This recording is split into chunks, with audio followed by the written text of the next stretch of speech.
In problem number 14, we are determining the linear function given some data values for an applied problem. So we know that it costs a company $108 here to produce 12 units of a product and $76 to produce 8 units. Assuming the cost function is linear, so it's a line, how much in dollars does it cost to produce 20 units? So we need to find that cost function and then plug in 20.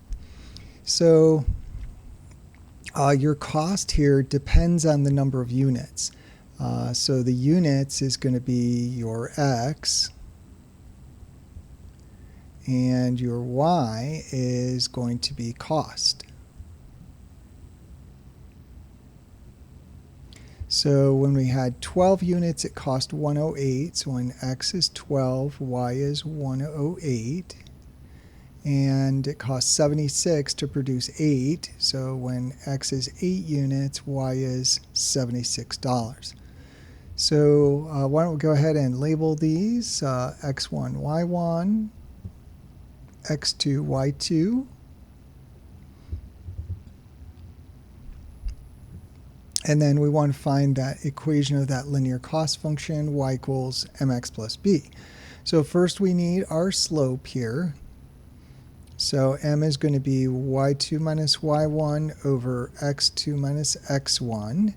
So 76 minus 108 divide by 8 minus 12.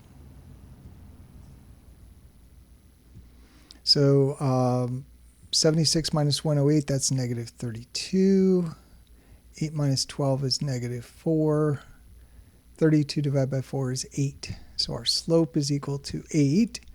So now our cost function, which is y equals mx plus b, is equal to, sorry about that, b, not 8, is going to be equal to 8x plus b, because now we know the slope.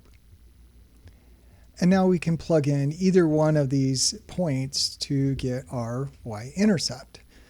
So why don't we plug in the smaller pair? So 76 is our y, equals 8 times x, which is 8